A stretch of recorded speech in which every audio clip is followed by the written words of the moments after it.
ही सरंसरी वो तो महाराष्ट्र इसके साथ में। और आज हम धारावी के अंदर मौजूद है और जिस तरीके से 90 फीट रोड पर जो है आज रामनवमी का बड़ा पर्व है और तमाम जो है लोग यहाँ पर रामनवमी मनाने के लिए आए हैं, लेकिन इसके बीच में जो है कुछ युवा भी यहाँ पर रामनवमी मना रहे। कृष्णा भाई यहाँ पर है और भी बहुत सारे राम भक्त जो है यहाँ पर आज श्री राम जी के सूर्य दर्शन भी आज अयोध्या के अंदर हुए हैं। मैं सबसे पहला आपसे जानना चाहता हूँ कि आज जिस तरीके से जोरदार तरीके से रामनवमी मनाई गई है, इस तरह की रामनवमी क्या लगता है कि इससे पहले कभी मनाई गई थी क्या तारावी? ऐसे रामनवमी कभी मनाई गई नहीं है। आज हमें ये सौभाग्य है 500 साल बाद प्रभु श्री राम जी अपने घर में चले गए, तो यह अवसर हमें धूमधाम से मनाना था। इसके लिए ये रामनवमी हमारे लिए एक चैलेंज था, एक पुण्य की कार्य था। तो इसे किसी भी हालत में धारावी को हमें अयोध्या नगरी बनानी थी, इस धारावी को राममय वातावरण बनाना था। इसके लिए सभी राम भक्तों ने इस शोभा यात्रा में, इस राम जन्मोत्सव में सहभाग लेकर इस धारावी को अयोध्या नगरी बना दी। और एक युवा यहाँ पर है, आजकल युवाओं की बात भारत में बहुत ज्यादा हो रही है।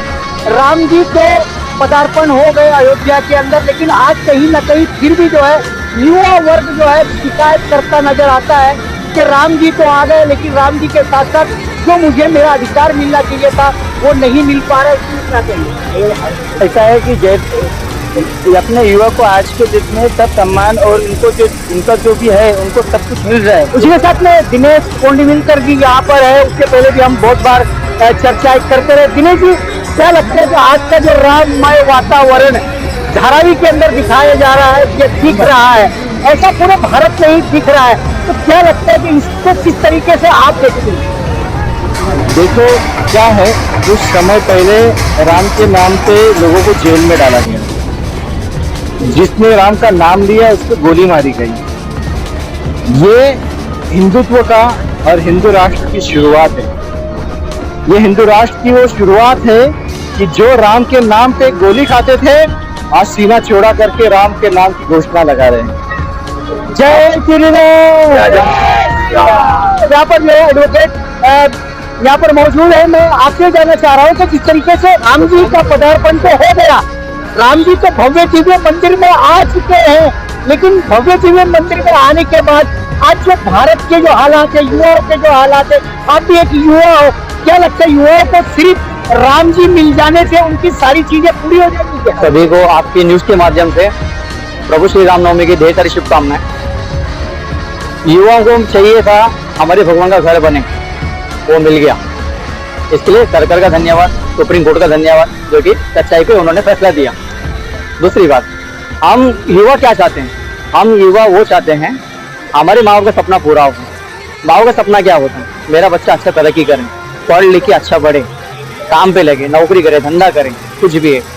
सरकार से मेरी अपेक्षा इसी है, आने वाले साल में जो भी सरकार बैठेगी 5 साल में, जैसा मंदिर बनने के बाद हम जो जन सामान्य जो लोग हैं दुनिया के खुश हो गए राम मंदिर बनते कि प्रभु श्री राम का घर बन गया, उसी तरह हमारे घर वाले भी कब खुश होंगे जब हम कमा के हमारे खुद का घर लेंगे। हमारा घर खुद का कैसे लेंगे? कमाना सिर्फ ये आज की नौकरी पे नहीं होगा। मोदी जी ने बहुत सारे बिजनेस के स्टार्टअप के योजनाएं चालू की है, वो योजना लोगों तक पहुंच नहीं रही। ऐसे अनेक योजनाएं, अनेक बिजनेस, ऐसे अनेक एक मार्ग जहाँ पे जनता उसका फायदा लेते हुए कमाए। फ्री में कुछ नहीं चाहिए, फ्री में घर नहीं, फ्री में नौकरी नहीं, कुछ नहीं। जो भी देना है सक्षम बनाओ लोगों को कुछ भी फ्री में मत दो। फ्री में देने से आदमी आलस होता है। तो मेरा एक सरकार से, आने वाली सरकार से एक मेरी इच्छा है, मेरी प्रार्थना है, सभी युवाओं को नौकरी दो, सभी युवाओं को कमाने का अवसर दो, उनको आलसी मत बनाओ सब कुछ फ्री में देकर। मतलब आप जो है भारत के प्रधानमंत्री नरेंद्र मोदी जी ने 80 करोड़ लोगों को फ्री में राशन देने का काम जो किया है, आप उसको क्या आलसी बनाना मानते हैं क्या? मेरा उसका विरोध नहीं है। देखो आज भी ऐसे बहुत सारे गांव साइड में जरूरत है जहाँ पे खेती खराब हो जाती है, पीक नहीं पिकता है। ऐसे टाइम में सरकार उनके माँ बाप बननी चाहिए, वो दे रहे ठीक है, लेकिन सरकार का फायदा वो लोग ले जिनकी ऐपत नहीं है वो कुछ कर सके, ना कि वो लोग ले जिसकी ऐपत है जो कुछ कर सकता है, वो लोग भी सरकार से फायदा लेना चाहते हैं। मेरे बोलने का एक तात्पर्य एकदम क्लियर था। मैंने बोला कि सक्षम बनाओ। आदमी सक्षम कब बनेगा? जब अच्छी नौकरी होगी। कृष्णा भाई, भारत के प्रधानमंत्री नरेंद्र मोदी जी ने 503 योजनाएं सक्षम बनाने के लिए चला रखी है। क्या लगता है कि आप 10 साल के अंदर भी ये लोग भारत के सक्षम नहीं हुए हैं क्या? सक्षम हो रहे हैं, हुए नहीं है, हो रहे हैं। प्रगति पथ पर है, प्रगति चल रही है, प्रगति हुई नहीं है। और वो होने के लिए ना और जोर लगाना होगा। आज भी मैं आपको लिखे धारावी में 90% लोगों को पता नहीं है कौन सी योजना क्या काम करती है, कौन सी एक चीज के लिए कौन सी योजना है, नहीं पता। तो सरकार को घर घर तक पहुंचाना है, गली से दिल्ली, दिल्ली से घर तक भी आना चाहिए। जैसे एडवोकेट कृष्णा जी ने जो बात कही है, बात में बहुत सारा लॉजिक भी है, बहुत सारा दम भी है कि योजनाएं पेपर पे तो बनती है लेकिन लोगों तक कितनी पहुंच पाती है और पहुंचाने वाले लोग क्या करते हैं। और एक युवा पर यहाँ पर है, मैं आपसे जानना चाहता हूँ कि रामनवमी आज बड़े जोर शोर से धारावी में मनाएगी, पूरे भारत में मनाई जा रही है। राम जी भव्य दिव्य मंदिर के अंदर पदार्पण हो चुके हैं, आप कैसा देखते हो उसको? सभी को जय श्री राम। मैं श्री ओम गौरी मित्र मंडल का एक कार्यकर्ता हूँ। मैं गवर्नमेंट से एक ही दरख्वास्त करता हूँ कि श्री रामनवमी के दिन सभी मंदिर सरकार नियंत्रण से मुक्त होने चाहिए। और इसकी शुरुआत कर्नाटका से हो चुकी है। तो मैं सरकार से यही निवेदन है कि जैसे सभी धर्मों को है, सबके सभी धर्मों के लिए, वैसे हमारे हिंदू धर्मों को भी हो। सरकार कंट्रोल से हमारे हिंदू मंदिरों को मुक्त होना चाहिए। जय श्री राम। भाई ने एक बात बड़ी अजब सी कही कि कहीं ना कहीं सरकार का जो कंट्रोल पावर है वो कहीं ना कहीं भगवान पर भी है, मंदिर पर भी है। कृष्ण भाई, मैं आखिरी सवाल आपसे ले लूंगा कि भाई ने बहुत ही शिकायत के लफ्जों में कहा है कि हिंदू धर्म के मंदिर स्थल, जो धर्म स्थल है, वो सरकार के नियंत्रण से मुक्त होने चाहिए जैसे और लोगों के मुक्त है। क्या लगता है कि आज भी कहीं ना कहीं जो नियंत्रण है वो सरकार अपने हिसाब से चला रही है? हाँ, क्यों नहीं। मंदिर के सभी लेखा जोखा सरकार देखती है, बड़े बड़े मंदिरों के, जबकि ना मस्जिद का होता है ना कि चर्च का होता है। तो जब बात सेकुलर देश की आती है, हिंदू नहीं आता है। कानून सिर्फ हिंदुओं के लिए, बाकी लोगों के लिए नहीं है। सिर्फ हिंदू मंदिर के लिए, बाकी मस्जिद चर्च के लिए नहीं है। नहीं, अभी तो राम जी का मंदिर जो अयोध्या में बना है वो नियंत्रण मुक्त दिखाई देता है। जिस तरीके से लोग वहाँ हर दिन सुबह सुबह जाकर के बड़ी संख्या में दर्शन ले रहे हैं, आगे उसको भी नियंत्रण में ना ले, वो हमारी प्रार्थना है। और बाकी जो मंदिर नियंत्रण में, उनको भी छोड़ दे। बड़ी शिकायत भरी बातें हैं कि कहीं ना कहीं सरकार जो है पता नहीं क्यों मंदिरों को और भगवान को भी अपने नियंत्रण में रखना चाहती है। मैं आपसे जानना चाहता हूँ कि ये नियंत्रण की बात हो रही है, वो नियंत्रण किस तरह का होता है, आपको तो पता ही होगा। नियंत्रण ऐसा है ना जी, मैं वज्र दल का कार्यकर्ता हूँ। पिछले 20 सालों से हम लोग रामनवमी उत्सव कर रहे हैं, 21वां साल है। नियंत्रण ऐसा है कि बहुत सारे हिंदुओं को ये नहीं पता है कि जो गले में जो पैसा जाता है वो पैसा हम लोग गवर्नमेंट को जाता है। और वो गवर्नमेंट कौन सी, कोई भी गवर्नमेंट, बीजेपी गवर्नमेंट रहे या कांग्रेस गवर्नमेंट रहे, इतने सालों से था। वो टैक्स हम क्यों पे कर रहे हैं? टैक्स पे कर रहा है तो सब लोग पे करो। Only tax why we are paying, the Hindu only tax why we are paying. क्यों क्रिश्चियन भी पे कर सकते हैं?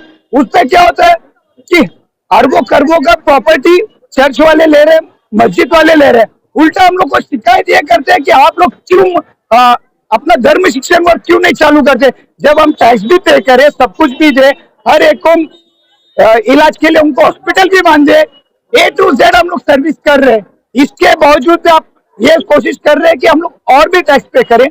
और साइमल्टेनियसली हमारे पैरेलली अगर देखेंगे तो दूसरे जगह पे दूसरे धर्म को क्यों नहीं। करने से पहले एक युवा अपनी बात कहना चाहते हैं, और भारत के अंदर मंदिर हो, मस्जिद हो, इनकी तादाद बड़ी है और उनके मानने वाले भी बहुत बड़े हैं। मैं आपसे जानना चाह रहा हूँ कि भारत में ऐसे कितने मंदिर होंगे जो सरकार के नियंत्रण में चलते हैं? As per my knowledge approximate सिर्फ केरला में मोर देन 45,000 मंदिर है जो कि सरकार के कंट्रोल के अंदर है।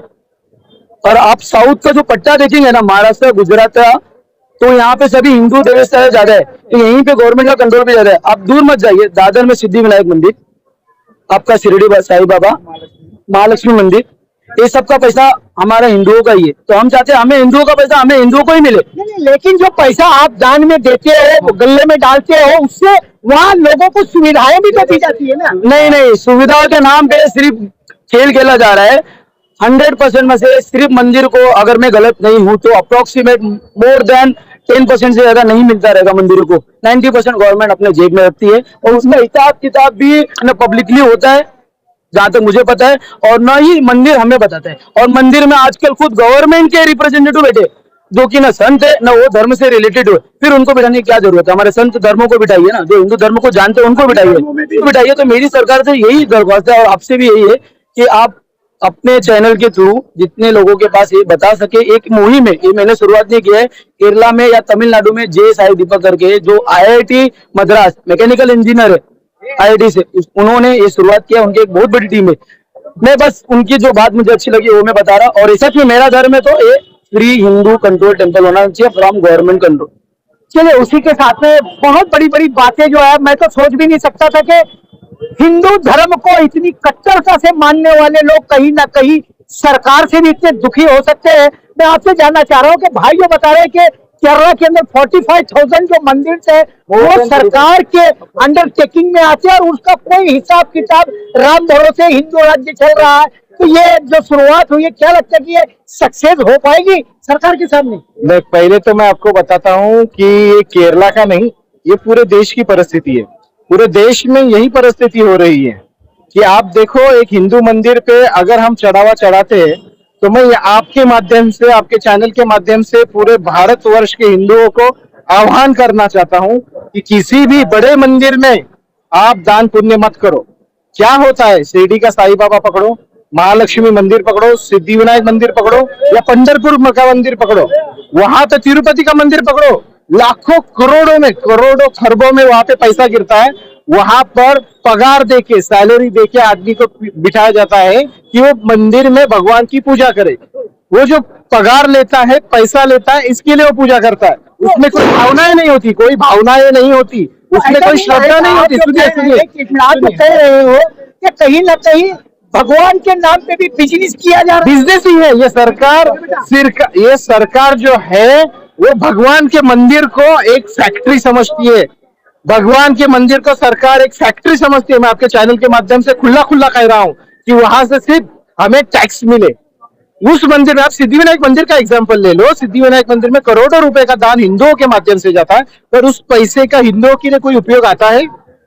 लालबाग के राजा का उदाहरण ले लो, लालबाग के राजा का उदाहरण ले लो, वो क्या करता है, वहां पे इतना पैसा आता है, वो हिंदुओं के उपयोग में आता है? आज सिद्धि विनायक मंदिर का एक सीधा सीधा RTI डाल के आप रिपोर्ट ले लो कि आपने सिद्धि विनायक मंदिर में या पंढरपुर मंदिर में या तिरुपति मंदिर में कितना पैसा ट्रस्ट में जो आया, वो आपने कितना हिंदुओं के लिए खर्च किया और अन्य धर्मियों के लिए किया। आपको पूरा रिपोर्ट मिल जाएगा कि अन्य धर्मियों ने वहां से ज्यादा उपयोग लिया है और हिंदुओं ने कंपैरिजन में, हिंदुओं ने सिर्फ वहां पे दान पुण्य किया है। जो फैक्ट्री होती है जहां से गवर्नमेंट को टैक्सेस मिलना चाहिए, उसी हिसाब से कंपनी से भी ज्यादा, किसी मल्टीनेशनल कंपनी से भी ज्यादा कमाई का स्रोत हिंदुओं के मंदिर है। और जो छोटे छोटे मंदिर है उस पर सरकार का कोई ध्यान नहीं है। मैं आपसे जानना चाह रहा हूँ कि जिस तरीके से लोग कह रहे हैं कि धर्म का धंधा, जिसको सीधे हिंदी में कहा, धर्म का धंधा किया जा रहा है और सरकार ने उसको अपने नियंत्रण में रख के इस कंपनी को चला रखा है, क्या लगता है कि जो शुरुआत की जा रही है कि मुक्त होना चाहिए और उसका हिसाब किताब होना चाहिए, क्या लगता है कि भारत में ऐसा पॉसिबल है क्या? अनहोनी को होनी कर दे, होनी को अनहोनी, सब कुछ पॉसिबल है अगर चाहे तो। मंदिर बना, मंदिर का नियंत्रण फिर सरकार पे नहीं जाना चाहिए। मंदिर से हम खुश है, अगर सरकार के ऊपर नियंत्रण गया हम खुश नहीं। अगर तुमको करना है एक देश एक कानून, करो ना। अगर मंदिर को तुम कायदे में ले रहे हो, चर्च को लो, मस्जिद को लो, जो भी है वो सब, गुरुद्वारा सबको ले लो, सिर्फ हिंदू मंदिर ही क्यों? बहुत बड़ी बात कृष्णा भाई ने की है कि सिर्फ हिंदू मंदिरों को ही क्यों सरकार टारगेट करती है, जिसके अंदर जनता का करोड़ों रुपए का दान पुण्य दिया जाता है, लेकिन कहीं ना कहीं जो लोग कह रहे हैं कि वो हमारे दान पुण्य से हमारे समाज का कितना उपयोगी होता है, बाकी कितने समाज को दिया जाता है कि वो सरकार के गले में जाता है, ये पता नहीं। आने वाले दिनों में हो सकता है कि सरकारें ऐसे पॉइंट ऑफ व्यू पर ध्यान देंगे। और ये जो आज शिकायत आज बजरंग दल के लोगों ने की है, राम भक्तों ने की है, राम जी तो आ गए लेकिन राम भक्तों की अब कितनी सरकारें सुनेंगी, उस पर भी हम चर्चा करते रहेंगे। कृष्ण, आपने, आप सारे लोगों ने वॉइस ऑफ महाराष्ट्र से आज एक शुभ दिवस पर राम जी के वो हमसे चर्चा की, उसके लिए थैंक्स और धन्यवाद।